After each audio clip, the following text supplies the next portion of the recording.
సినిమాకి 100 కోట్లు వస్తాయి, 50 నుంచి 100 కోట్లు సినిమాకి వచ్చి వదిలేసుకొని ఆయన జనాలు సేవ కోసం వచ్చారు. చాలా జెన్యూన్గా చేస్తున్నాడు. అలాంటి లీడర్ ఇండియాలో ఇంకా చాలామంది రావాలి.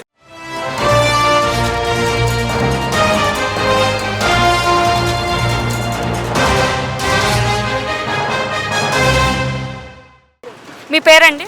నా పేరు సురేంద్ర అండి. ఎలా ఉందండి? కూటమి ప్రభుత్వం వచ్చి 6 నెలలు అవుతుంది కదా, పరిపాలన అనేది చూసుకుంటే ఎలా అనిపిస్తుంది? బాగుందండి. అంతా రోడ్లు అవి కూడా దాదాపుగా 90% రోడ్లు డెవలప్ చేశారు. అంటే ప్యాచెస్ అవి చేశారు, బాగానే చేశారు. అంతా డెవలప్మెంట్ అంతా బాగానే ఉందండి. అంటే ప్రాబ్లమ్స్ అవి జనాలు ప్రాబ్లమ్స్ అవి పట్టించుకోవడం అంతా బాగుంది. బాగా రియాక్ట్ అవుతున్నారు సీఎం గారు కూడా. అలాగే ఉప ముఖ్యమంత్రి పవన్ కళ్యాణ్ గారు కూడా బాగా రియాక్ట్ అవుతున్నారు. గత 5 సంవత్సరాలు కూడా పరిపాలన అనేది చూసుకున్నాం కదండి. గత 5 సంవత్సరాలు ఎలా అనిపించింది? గత 5 సంవత్సరాల్లో అంటే జనాల ప్రాబ్లమ్స్ పెద్ద పట్టించుకోలేదు. మెయిన్ రోడ్లు వాటి గురించి పట్టించుకోలేదండి. రోడ్లు కానీ డ్రైనేజ్ కానీ వాటి గురించి పెద్ద పట్టించుకోలేదు. ఓన్లీ పథకాలు ఇవ్వడం వరకే వాళ్ళు పెట్టుకున్నారు మెయిన్. దానివల్ల ఓట్లు పడతాయి అని అక్కడే వాళ్ళకి దెబ్బ కొట్టింది. మిగతా విషయాలన్నీ పెద్ద పట్టించుకోలేదండి. వీళ్ళైతే కన్నా జనాల ప్రాబ్లమ్స్ కానీ రోడ్లు డెవలప్మెంట్ కానీ అన్నీ వీళ్ళు పట్టించుకుంటున్నారు పర్టికులర్గా. వాళ్ళు ఏమంటున్నారంటే ప్రెస్ మీట్లు పెట్టి గత 5 సంవత్సరాల్లో మేమంతా బాగానే చేసాము, రోడ్లు కూడా మేమున్నప్పుడు ఒక గుంటలు కూడా లేదు, అన్నీ బాగా చేసాము అని చెప్పేసి అని అంటున్నారు కదా. ఈ ప్రభుత్వమే అసలు ఏమీ చేయట్లేదు అని విమర్శిస్తున్నారు కదా. ఉదాహరణకి కానూరు ఆర్చి రోడ్డు అండి. దాదాపుగా ఇక్కడ నుంచి సుమారుగా 3 కిలోమీటర్లు ఉంటుంది రోడ్డు కానూరు శ్మశానాల వరకు. అటు నేను రెగ్యులర్గా అటు నుంచి వస్తాను, అంటే మాది రామర్పాడు అటు నుంచి వస్తాను. ఆ రోడ్డు లాస్ట్ ఒక 3 మంత్స్ క్రితం వరకు కూడా బాగాలేదండి. అంటే గత 5 సంవత్సరాలు బండి అటు వెళ్ళాలంటే బండి చాలా ప్రాబ్లం అయిపోయేది. గుంతలవి మొత్తం క్లియర్ చేశారు. 50% కొత్త రోడ్డు వేశారు, 50% ప్యాచెస్ మొత్తం ఫిల్ చేశారు. మీరు చూడొచ్చు, జస్ట్ ఒక 1 మంత్ బ్యాక్ క్లియర్ చేశారు, 1.5 మంత్ బ్యాక్. మీకు arch road, Kanuru arch road almost 3 kilometres ఉంటుంది. ఇక్కడ నుంచి మీకు కనెక్టింగ్ అనమాట. అది రామర్పాడు అడ్డ రోడ్డుకి కనెక్టింగ్ ఉంటుంది. అంటే విజయ కాలేజీ ఎదురుకి కనెక్టింగ్ రోడ్డు ఉంటుంది. ఆల్మోస్ట్ 3 కిలోమీటర్స్ వీళ్ళు చేశారండి. అంటే చేసేదే చెప్తాము. ఆ రోడ్డు వేయడం వల్ల అంటే ప్రజలకి ఏమన్నా ఉపాధి కలిగిద్ది అంటారా? అంటే వెళ్ళే రాకపోకలు కానివ్వండి, మంచిదే అంటారా? చాలా బాగుంటుందండి. స్టూడెంట్స్ రావడం కానీ మాలాంటి ఎంప్లాయీస్ కానీ రావడానికి బళ్ళు చాలా ఇబ్బంది కదండి. అదే మీకు వర్షం వచ్చిన టైంలో అయితే గుంతలు ఎక్కడ ఉన్నాయో కూడా తెలియదు. పెద్ద పెద్ద గుంతలు ఉన్నాయి, పడిపోయి జనాలు దెబ్బలు తగిన సందర్భాలు కూడా ఉన్నాయి. ఇప్పుడు అది చాలా బాగుంది, అది చాలా క్లియర్ చేశారు. ఇంకా కొద్దిగా చేయాల్సి ఉంది. ఆల్మోస్ట్ 90% వరకు క్లియర్ చేశారు. ఆల్మోస్ట్ ఈ రోడ్లో అయితే పక్కాగా అయిపోయింది. 3 కిలోమీటర్స్ రోడ్డు క్లియర్ చేశారు. ఇప్పుడు చూసుకుంటే అండి, ఈ రోడ్లకు సంబంధించిన శాఖ అనేది డిప్యూటీ సీఎం పవన్ కళ్యాణ్ గారికి అప్పగించారు కదా.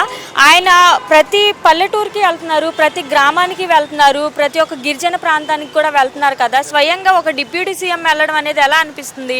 అది చాలా గ్రేట్ అండి. నాకు తెలిసి ఇంతవరకు నాకు 52 ఏళ్ళు, నాకు ఊహ తెలిసి సుమారుగా ఒక 30-35 ఇయర్స్లో మన్యం ప్రాంతంలో ఏ మినిస్టర్ కూడా ఇంతవరకు వెళ్ళలేదండి.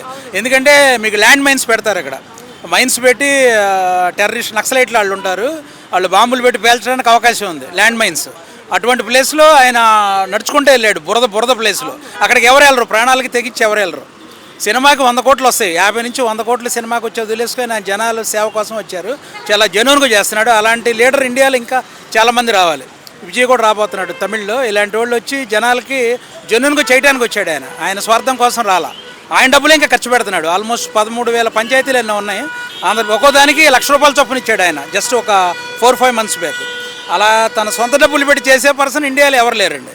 ఆయన ఎక్సలెంట్గా చేస్తున్నాడు. ఫ్యూచర్లో సీఎం అవుతాడండి పక్కాగా ఫ్యూచర్లో. ఎందుకంటే పవన్ కళ్యాణ్ 10 ఏళ్ళ నుంచి రాజకీయాల్లో ఉన్నాడు. పదవి 6 మంత్స్ బ్యాక్ వచ్చింది. 6 నెలల్లో ఒక్కరోజు కూడా ఆయన ఖాళీగా లేడు. 6 నెలల్లో ఆల్మోస్ట్ 180 రోజులు జనాల కోసమే ఆఫీసులో ఉండి వర్క్ చేసుకోవటం, బయట తిరగటం, జనాలతో మమేకం అవటం కానీ, ఈ రోడ్లు చూడటం కానీ ఎక్సలెంట్గా వర్క్ చేస్తున్నాడు. మీకు ఫ్యూచర్లో సీఎం అయ్యే అవకాశం ఉంది. గతంలో చూసుకుంటే పవన్ కళ్యాణ్ని చాలా విమర్శించారు కదా అండి. సినిమా నటుడు, సినిమాలు చేసుకునే వాడికి రాజకీయాల గురించి ఏం తెలుస్తుంది అని చెప్పేసి అని అన్నారు కదా. అలాంటి వాళ్ళకి ఇప్పుడు పవన్ కళ్యాణ్ పనితీరు మీరు చూస్తూనే ఉన్నారు. అలాంటి వారికి మీరు ఇప్పుడు ఏం సమాధానం చెప్తారు? నేను కూడా ఎక్స్పెక్ట్ చేయలేదండి. ఎందుకంటే 10 ఏళ్ళ నుంచి రాజకీయాల్లో ఉన్న ఒక 2 మంత్స్ 3 మంత్స్ చూడటం, తర్వాత సినిమాలని రెస్ట్ అని అలా ఉంది.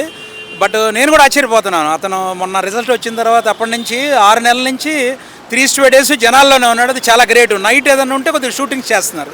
ఒక 15-20 days చేసినట్టున్నారు. అది చాలా గ్రేట్. పగలు ప్రజా పరిపాలన, నైట్ టైము మూవీస్ చేస్తున్నారు. అది గ్రేట్ అనమాట. ఇతన్ని ఆదర్శంగా తీసుకొని ఇంకా కొంతమంది హీరోలు కూడా రావడానికి అవకాశం ఉంది. ఇండియా మొత్తం అప్రిషియేట్ చేస్తున్నారు. మొన్న మహారాష్ట్ర వెళ్ళి కూడా ప్రచారం చేసి చాలా సీట్లు రావడానికి కారకుడయ్యాడు. రేపు ఢిల్లీలో కూడా వెళ్తారని నేను అనుకుంటున్నాను. పవన్ కళ్యాణ్ గారు, సీఎం చంద్రబాబు గారు కూడా వెళ్తారనుకుంటున్నాను ఢిల్లీలో. అక్కడ కూడా రిజల్ట్ బాగుంటుంది. ఎక్సలెంట్గా చేస్తున్నాడు, చాలా బాగుంది. ఇలా చేసుకుంటూ వెళ్తే 100% పక్కాగా ఫ్యూచర్లో సీఎం అయ్యే అవకాశాలు ఉన్నాయని నేను అనుకుంటున్నాను. ఇప్పుడు ఈ కూటమి వచ్చిన తర్వాత చూసుకుంటే అండి, స్వయంగా సీఎం వెళ్తున్నారు, తర్వాత ఐటీ మినిస్టర్ లోకేష్ గారు వెళ్తున్నారు ప్రజల్లోకి, డిప్యూటీ సీఎం పవన్ కళ్యాణ్ కూడా వెళ్తున్నారు కదా అండి. ఎలా అనిపిస్తుంది? గతంలో చూస్తే ఇలా ఏ నాయకులైనా, లీడర్స్ అయినా ఇలా ప్రజల్లోకి వెళ్ళారా?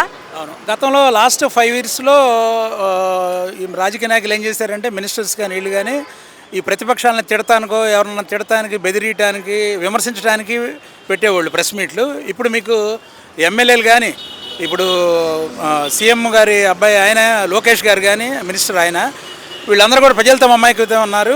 ఎప్పుడు ప్రెస్ మీట్లు పెడతాం కానీ కానీ సీఎం మొన్న వరదల్లో కూడా ఆల్మోస్ట్ దాదాపుగా ఒక 15-20 రోజులు జనాల్లో నెలలో తిరిగారండి. అలా తిరిగిన సీఎం ఇండియాలో లేడు. అంత బాగా చేశారు, ఎక్సలెంట్గా చేస్తున్నారు. ఈ విధంగా ప్రెస్ మీట్లు పెట్టి ఎప్పటికప్పుడు రిపోర్ట్లు, ప్రజెంటేషన్లు ఇచ్చి అలా ఇచ్చే సీఎం లేడండి, అలా చేసే ఉప ముఖ్యమంత్రి లేడు. లోకేష్ గారు కూడా ఎక్సలెంట్గా చేస్తున్నారు. ఆయన ఆల్రెడీ రికార్డులు క్రియేట్ చేశారు. అంతకుముందు ఉన్న ప్రభుత్వంలో 2014 చిల్లరలో 13,000 కిలోమీటర్లు వేసారు, ఇండియా రికార్డు అది.